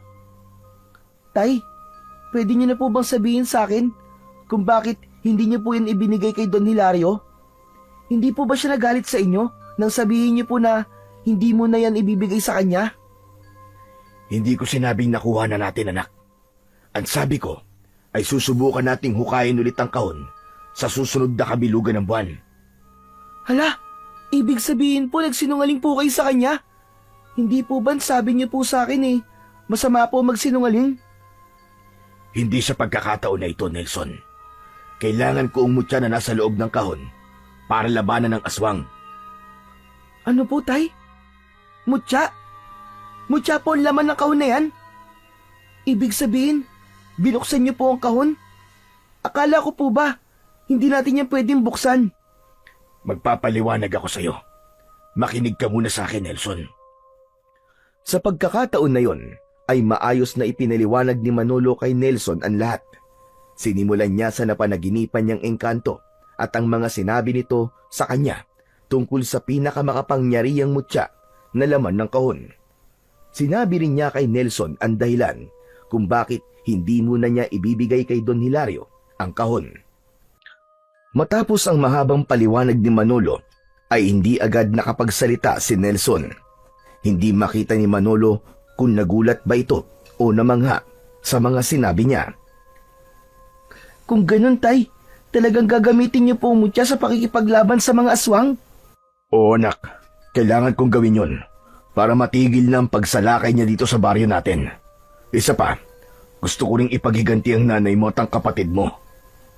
Tay, sigurado na po ba kayo dyan sa gagawin niyo? Paano po kung mapahamak kayo? Paano kung hindi po totoo yung sinabi sa inyo ng engkanto sa panaginip niyo? Kailangan kong maniwala, Nelson. Isa pa, nang isuot ko ang mutya, ay may kakaibang lakas akong naramdaman. Parang napakaraming nagbago sa katawan ko. Kaya naniniwala ako sa kapangyarihan ng mutya na nasa loob ng kahon na yan. Muling natigilan si Nelson. Natulala ito na parang may iniisip itong napakalalim. Ayos ka lang ba, Nelson? Bakit bigla ka natahimik dyan? Naisip ko lang po kasi na hindi kaya gustong makuha ni Don Hilario ang kahon ay dahil alam niya na meron yung laman ng mutya. Kung ganun, alam niya po ang kapangyarihan ng mutya. Tama ka, anak. Mukhang gusto niyang siya ang maging tagapangalaga ng mutya ng engkanto. Ang nakapagtataka lang po, Tay, ay bakit hindi na lang siyang magukay ng mutya kaysa ipagawa pa yun sa atin. Yan nga ang hindi ko rin alam, anak. Pero sa ngayon, gagamitin ko muna ang mutya para labanan ng aswang. Nagkatinginan ang mag-ama at wala nang nagsalita sa kanilang dalawa. Nang sandaling yon, ay mas lalong tumindi ang kagustuhan ni Manolo na patayin ng aswang. Naisip niya na panahon na para muling may sumubok na tapusin ng aswang na napakatagal ng dahilan ng takot ng mga tao sa kanilang baryo. Sa mga sumunod na araw, sa tuwing umuuwi si Manolo mula sa pagtatrabaho sa asyenda, ay dumidiretso siya sa likuran ng kanilang kubo. Doon niya isinusuot ang kwintas na may palawit na mutya. At sa oras na madama ng kanyang katawan ang pagdaloy ng lakas at kapangyarihan ng mutya, ay nagsisimula na siyang magsanay na makipaglaban gamit ang itak. Bawat galaw at pag-atake ni Manolo sa hangin ay nararamdaman niya ang paggabay ng mutya sa kanya. Kahit wala siyang kasanayan sa pakikipaglaban, ay para siyang isang mandirigma na ilang taon nang nakikipaglaban. At nang dahil doon, ay mas lalong lumaki ang kumpiyansa niyang mananalo siya sa oras na makipaglaban na siya sa aswang. Isang gabi, habang mahimbing na natutulog si Nelson, ay gising na gising pa rin si Manolo. Nakatingin siya sa kawalan habang iniisip ang maaaring mangyari kung sakali na magkaharap sila ng aswang. Para sa kanya ay handa na niyang labanan ang aswang na yon. Naputol ang pag-iisip ni Manolo nang marinig niya ang kalunos-lunos na pagsigaw ng kanilang kapitbahay. Humihingi ang mga yon ng tulong. Bumilis ang tibok ng puso niya.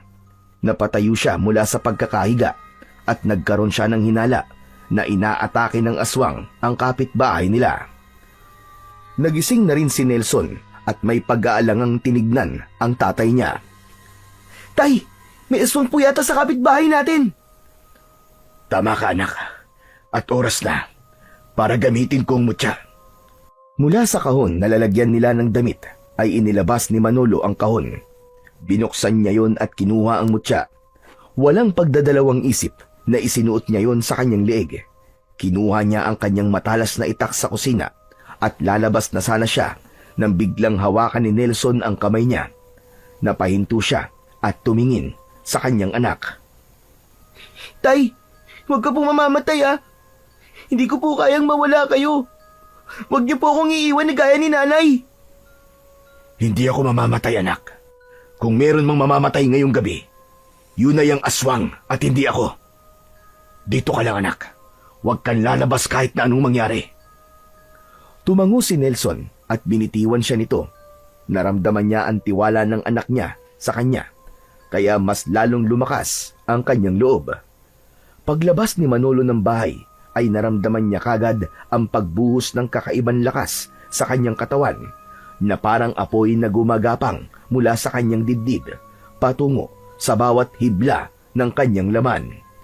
Dumaan siya sa likuran ng kanilang bahay at mabilis na tinakbo ang bahay ng kapitbahay nila na pinagmumulan ng mga sigaw. Pagdating niya roon ay giniba niya ang pinto gamit ang balikat. Sa loob, bumungad sa kanya ang isang karumal-dumal na tagpo. Isang aswang na babalahibo, may mahahabang kuko at pulang-pula ang mga mata, ang kasalukuyang nilalapa ang isang lalaki. Sa isang sulok, nanginginig ang asawa ng biktima, nayakap ang dalawang batang umiiyak. Hindi nag-aksaya ng oras si Manolo, sinugod niya ang aswang at buong lakas na hinila niya ito palayo sa lalaki. Hinila niya ito hanggang sa mailabas niya ito ng bahay. Malakas niya itong ibinalibag, pasadsad sa lupa. Mabilis na tumayo ang aswang at nanlilisik ang mga matang tinignan nito si Manolo. Nakita niya ang panlalaki ng mga mata ng aswang habang nakatuon ang mga mata nito sa mutyang nakasabit sa kanyang leeg. Nasa iyo ang mutya. Ibigay mo sa akin yan. Kunin mo kung makukuha mo. Walang inaksayang segundo si Manolo. Itinaas niya ang kanyang matalas na itak at umatake ng mabilis sa aswang. Pakiramdam niya ay may kung anong nakasanib sa kanya, kaya napakabilis ng kanyang mga galaw. Bawat pag-atake na ginawa ni Manolo ay matagumpay naman na naiwasan ng aswang. Ngunit sa isang mabilis na pag-atake niya ay nagawa niyang masugatan ng aswang sa dibdib gamit ang matalas niyang itak. Umatras ang aswang habang umaangil ito na parang isang mabangis na hayop. Umuusok ang balat ng aswang kung saan ito tinamaan ng talim ng itak. Mabilis na sumugod ang aswang at gumanti ito ng suntok, ngunit nasalagyon ni Manolo gamit ang kanyang bisig. Malakas niya tong tinulak, sabay tinaga. Muling tinamaan sa braso ang aswang nang ipangsalag nito yon. Umatras ang aswang habang nagngangalit ang mga panga nito at matalim ang mga matang nakatingin kay Manolo. Nakalamang ka ngayon, Manolo, dahil sa mutya na suot mo. Pero sa susunod nating paghaharap, sisiguraduhin kong mapapatay na kita. Napamaang si Manolo dahil sa pagtataka kung bakit siya kilala ng aswang. Sa isang kisap mata ay tumakbo ang aswang palayo at agad na naglaho sa kanyang paningin. Habang humihingal si Manolo, ay binalikan niya ang kanyang kapitbahay. Nang makita niya na buhay pa ang lalaking nilapa ng aswang, ay agad siyang tumawag ng tulong upang madala ang lalaki sa ospital. Matapos yun, ay bumalik na siya sa bahay nila at naabutan niya si Nelson na nakaluhod sa altar habang nagdadasal. Nang maramdaman ni Nelson ang presensya niya, ay agad itong tumayo at sinugod siya ng mahigpit na yakap. Tay! Tay, buhay ka! Salamat sa Diyos! Panginoon, salamat po! Ano bang akala mo? Mamamatay ako? Hindi naman po, Tay. Siyempre, natatakot din po ako para sa inyo kasi aswang po ang kalaban nyo eh. Ano po pala nangyari, Tay? Napatay niyo po ba yung aswang? Hindi, anak. Hindi ko siya napatay. Nakataka siya na masugatan ko siya. Pero ang pinagtataka ko ay kung bakit niya ako kilala at alam niya na kaya ako malakas ay dahil sa mutya. Tinawag niya ako sa pangalan ko.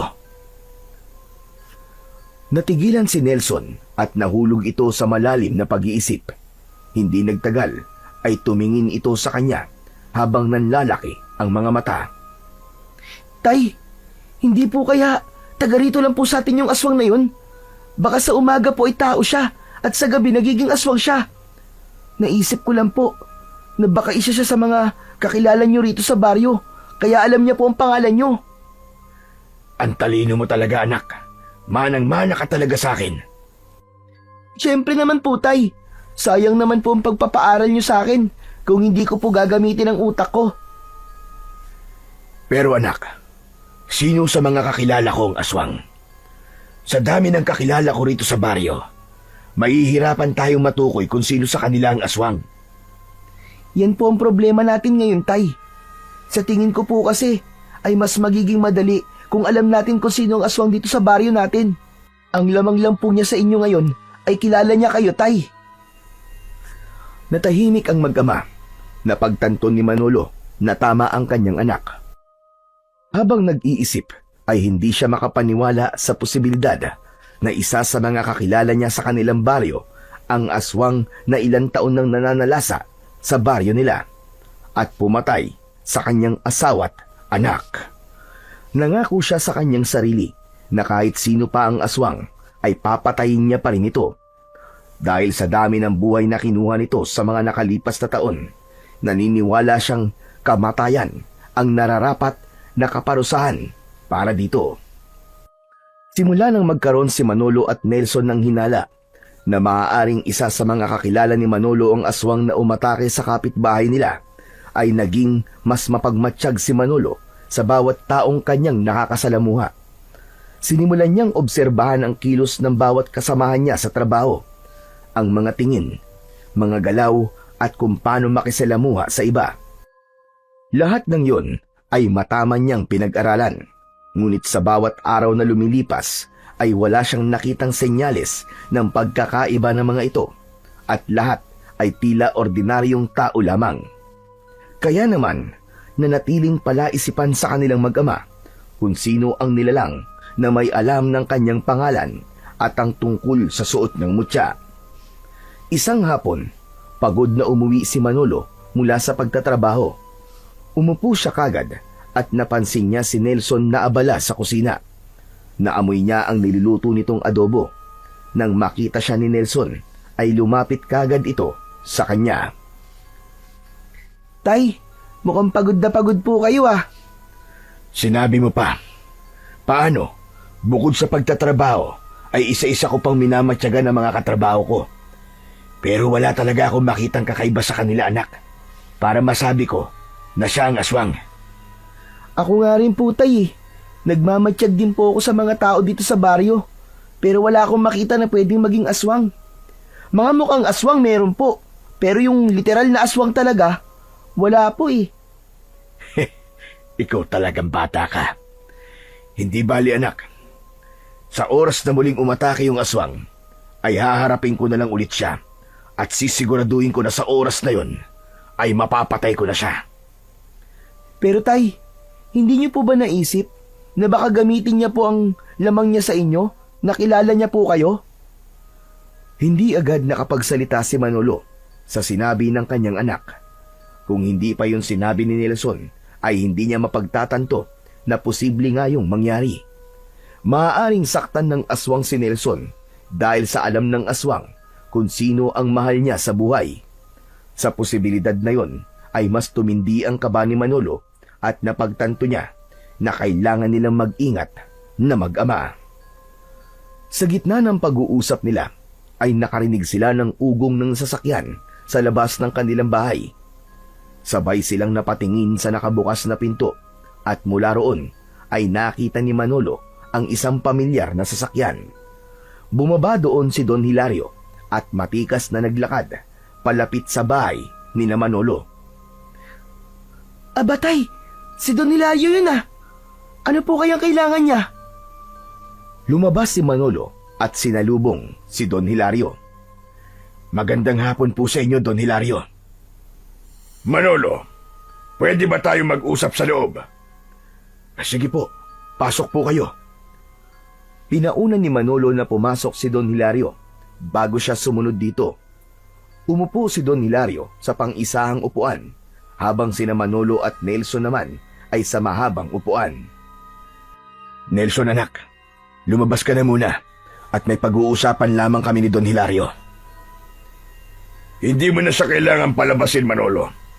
Hayaan mo nandito siya para marinig niya ang pag-uusapan natin. Ano po ba ang pag-uusapan natin, Don Hilario? Tungkol po ba ito sa pinapahukay niyo po sa amin? Hindi agad nagsalita si Don Hilario. Bagkus ay inililis nito paitaas ang manggas ng suot nitong long sleeves na polo. Nanlaki ang mga mata ni Manolo nang makita niya ang mahabang sugat sa braso ni Don Hilario. Bumalik sa alaala niya ang aswang na nasugatan niya sa braso nung unang beses niya itong nilabanan. Alam kong iniisip mo, Manolo. At tama ka ng hinala. Ako ang aswang na nakaharap mo. Ako ang aswang na matagal na sumasalakay sa baryong ito. Natigalgal ang mag-ama at kapwa sila nagimbal sa sinabi na yon ni Don Hilario. Agad namang pinigilan ni Manolo ang pagsiklab ng galit sa puso niya nang mapagtanto niyang si Don Hilario ang aswang na pumatay sa kanyang asawa at anak. Alam ko rin na hinahanap niyo kung sino ang aswang. At alam ko na hindi magtatagal ay malalaman niyo rin na ako ang hinahanap niyong dalawa. Hindi ako nandito para makipag-away. Nandito ako para kunin ang isang bagay na alam kong sa akin. Ang pinakamakapangyarihang mutya ng engkanto, yun ba? Tama ka, Manolo. Marunong ka rin palang mag-isip. Nang maglaban tayo, ay nakita ko suot mo yon. Ngayon, gusto kong ibigay mo sa akin yon. Ngayon naiintindihan ko na. Sinabi sa akin ng engkanto na tanging may mga mabubuting puso lamang ang makakahukay sa mutya. Hindi mo yun mahuhukay kasi masama ka. Kaya kami ni Nelson ang initusan mo maghukay nun. Matagal ko nang gustong kunin ang mutyag yon, Manolo, para mas maging malakas ako. Pero huwag kayong mag-alala dahil may kapalit kapag ibinigay niyo sa akin ang mutya. Bibigyan ko kayo ng perang pampaopera mo. Bukod doon, ay magbibigay din ako sa inyo ng 10 milyong piso. Maaari na kayong umalis sa baryong ito at mabuhay sa ibang lugar. Tumiim ang bagang ni Manolo at mahigpit niyang naikuyom ang kanyang mga kamay. Tumalim ang tingin niya kay Don Hilario. Hayop ka. Ikaw ang pumatay sa mag-ina ko. Ikaw ang aswang na lumapa sa asawa ko habang ipinagbubuntis niya ang pangalawa naming anak. Sa tingin mo ba, ay hahayaan kong makuha mo ang mutya? Hayop kang demonyo ka! Napakatapang mo naman yata, Manolo. Matagal naman na yatang nangyari yun. Bakit hindi mo nalang kalimutan at magpatuloy sa buhay? Isipin mo ang perang makukuha niyong mag-ama kapag binigay mo sa akin ang mutya. Huwag mo nang pairalin ang galit. Maging praktikal ka na lang. At ano, kapag ibinigay ko sa inyo ang mutya, sigurado ko na gagamitin mo lang yun sa masama. Mas lalong dadami ang magiging biktima mo. Ganun na nga. Anong magagawa ko? Ganito ko nilikha.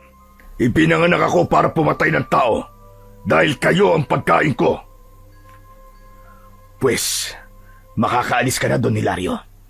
Wala kang makukuhang mutya sa akin. Bibigyan kita ng ilang araw para makapag-isip, Manolo. Hindi na kailangan. Hindi ko ibibigay sa iyo mutya kahit anong mangyari.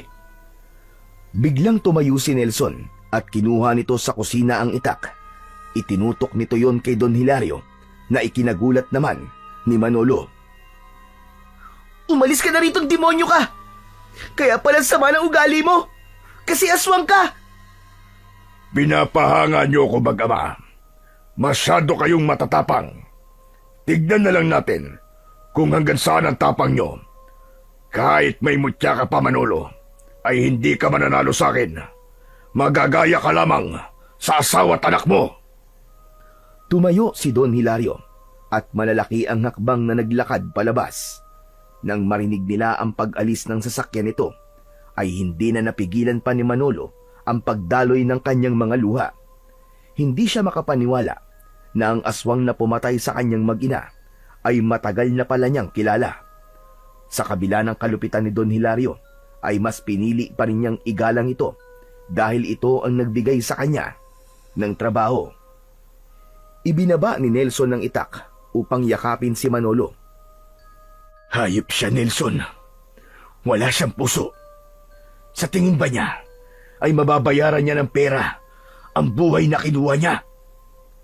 Tay, kailangan mo na talaga siyang tapusin. Sigurado ako na mas nanganganib na ang buhay natin dalawa ngayon. Hindi ako papayag, anak, na may mapatay pa siya. At hindi ako papayag na masaktan ka niya, anak. Matapos ang pangyayaring yon, ay hindi na pumasok muli si Manolo sa asyenda ni Don Hilario. Hindi na rin siya nagtangkang sabihin sa mga tao kung sino talaga si Don Hilario dahil sigurado siyang itatanggi lang nito yon. May posibilidad din na baligtarin sila nito at ito ang mas paniwalaan ng mga tao dahil nga sa marami itong pera. Ang plano niya ay makita mismo ng mga tao kung anong uri ng halimaw si Don Hilario. Walang gabing hindi alerto sina Manolo at Nelson. Madalas ay isa sa kanila ang gising at nagbabantay habang ang isa naman ay natutulog. Malakas ang kutob nila na sila na ang target ngayon ni Don Hilario dahil nasa kanila ang mutya at alam na nila ang sikreto nito. Hanggang isang gabi, habang tahimik ang buong baryo, ay napapitlag si Manolo mula sa pagkakaupo sa gilid ng kama nang makarinig siya ng kaluskos sa bubong. Agad niyang hinawakan ng itak at ikinulong sa kanyang palad ang mutya na nakasabit sa kanyang leeg. Tinapik niya sa binti ang natutulog na si Nelson na agad namang nagising. Bakit po, tatay? Nelson, anak, nararamdaman ko na nandito na si Don Hilario. Ano po? Tay, ano pong gagawin natin? Dito ka lang sa loob, anak. Huwag kang lalabas kahit na anong mangyari. Kailangan ko na siyang tapusin. Tay, mag-iingat ka po. Tumango si Manolo at matapang siyang lumabas ng kanilang kubo. Tumayo siya sa harapan at sa bubong ay nakita niya ang isang aswang na nakatayo roon. Mula sa dilim ay kitang-kita niya ang namumula nitong mga mata. Bumaba ka na dyan at harapin mo ko! Isang nakakatakot na halakhak ang pinakawalan ng aswang at saka ito tumalon paibaba. Bibigyan pa kita ng isang pagkakataon, Manolo. Ibigay mo sa akin ang mutya at hahayaan ko kayong mabuhay na mag-ama. Masyado kang makulit, aswang ka.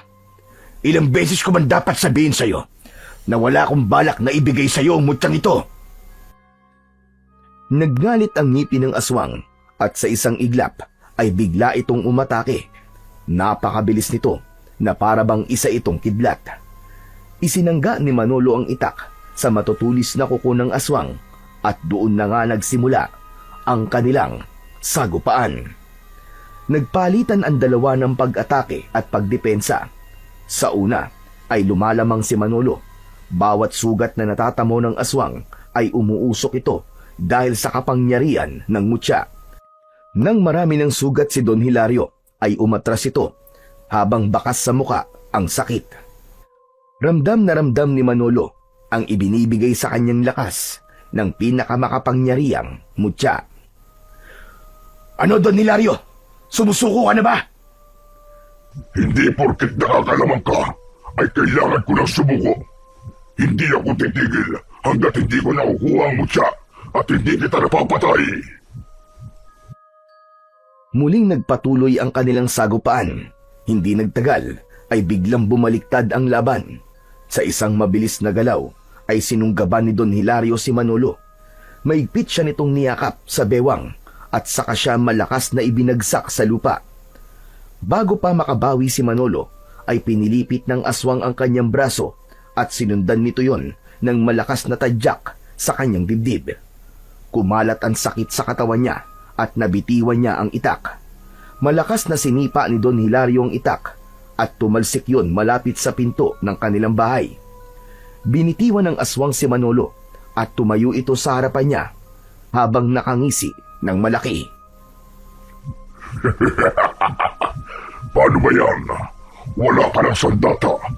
Paano ka pa makakalaban sa akin, Manolo?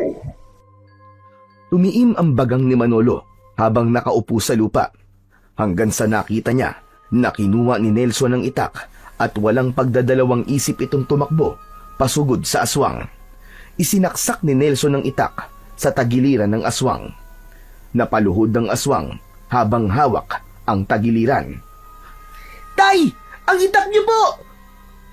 Ibinato ni Nelson ang itak kay Manolo. Matagumpay naman yun na nasalo at agad siyang tumayo sa harapan ng nakaluhod na aswang.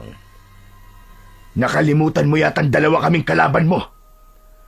Hindi na hinintay ni Manolo na makapagsalita ang aswang at buong puwersa niyang tinaga ito sa liig. Sa lalim ng sugat na nilikha ng pagtaga niya ay halos humiwalay na ang ulo ng aswang sa katawan nito. Duguan at walang buhay na bumagsak ang katawan ng aswang sa lupa. Masayang lumapit si Nelson kay Manolo at nagyakap silang dalawa.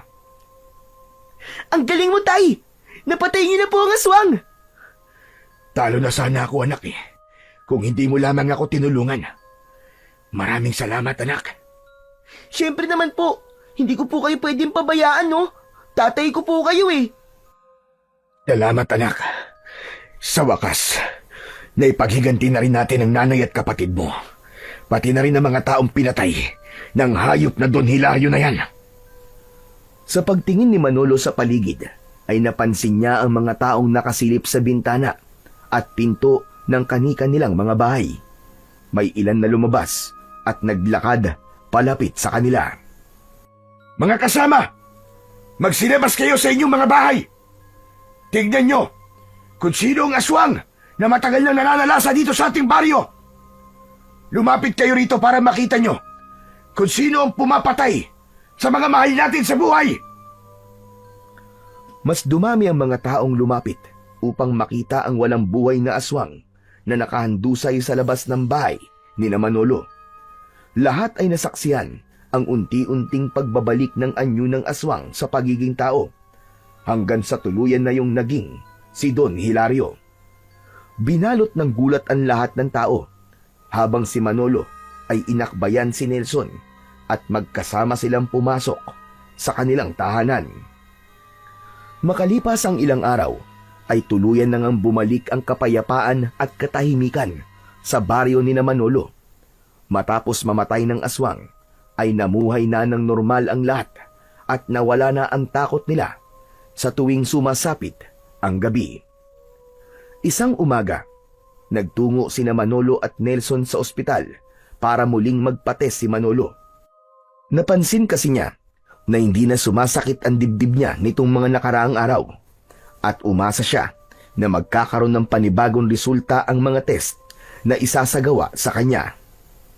Makaraan lamang ang ilang oras na paghihintay sa resulta ng test ay tinawag na ng isang nurse ang mag-ama dahil kakausapin daw sila ng doktor. Pagpasok nila sa isang silid ay naroon na ang doktor. Hawak na ang resulta ng mga test. Kinabahan si Manolo nang mapansin niyang nakakunot ang noo ng doktor habang nakatingin sa resulta ng kanyang test. Dok, ano pong resulta ng mga test sa akin?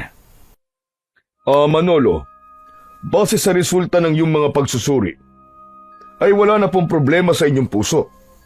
Normal ang tibok, malinis sa mga ugat, at wala na po tayong nakitang dahilan para ituloy pa ang operasyon. Napatingin si Manolo kay Nelson at kapwa may pagtataka ang kanilang mga muka. Muling bumalik ang tingin ni Manolo sa doktor. Sigurado po ba kayo, doktor? Sigurado ako, Manolo. Hindi ko po alam kung paano nangyari ito. Sa totoo lang, mahirap ipaliwanag. Pero kung ako ang tatanungin, mukhang isang himala ang nangyari sa inyo. Dahan-dahang bumalot ang ngiti sa mukha ni Manolo at agad niyang niyakap ang kanyang anak. Nang dahil sa labis na kasiyahan, ay hindi na napigilan pa ni Manolo ang mapaluha. Taimtim siyang nagpasalamat sa Diyos dahil sang-ayon siya sa sinabi ng doktor na isang himala ang nangyaring yun sa kanya. Isang gabi, habang mahimbing na natutulog, ay nanaginip si Manolo. Sa panaginip niya ay lumitaw sa harapan niya ang isang nilalang na nababalot ng liwanag, ang engkantong may-ari ng mutya. Ipinahayag nito na bilang gantimpala sa kabayanihan ni Manolo sa pagpatay kay Don Hilario na isa palang aswang, ay ginamit ng pinakamakapangyarihang mutya ang kapangyarihan nito upang pagalingin ang puso ni Manolo. Bukod doon, ay itinuring ng lahat ng mga bayani sina Manolo at Nelson bilang pagkilala sa kanilang katapangan at kabutihang loob, ay binigyan si Manolo ng maayos na trabaho sa munisipyo ng kanilang mayor. Si Nelson naman ay pinagkalooban ng isang full scholarship hanggang sa kolehiyo ng isang kilalang universidad sa lungsod. Ilang linggo makalipas ang lahat, bumalik sina Manolo at Nelson sa gubat. Bitbit nila ang mutyang nakalagay sa kahon. Muli nilang ibinaon sa tabi ng puno ng balete ang kahon na yon. Tay, sigurado ka ba na ibabalik na natin sa engkantong yun ng mutya? Oo anak, tapos na ang tungkulin ng mutya sa baryo natin. Kaya kailangan na nitong muling magpahinga. Pero tay, paano po kung sumalakay ulit ang mga aswang? Wala nang aswang nasasalakay sa baryo natin, anak. At kung sakali mang meron, sigurado ko, anak, nagagawa ng paraan ng engkanto para mapunta ang mutya sa susunod na karapat-dapat. Ginulo ni Manolo ang buhok ni Nelson at sabay silang naglakad palabas sa gubat. Mula noon, nanatiling tahimik na at payapa ang kanilang baryo at nalayo na yon sa anino ng takot at pangamba. Lahat ng tao doon, kabilang na sina Manolo at Nelson, ay naging handa para sa panibagong simula na puno ng pag-asa at kasiyahan.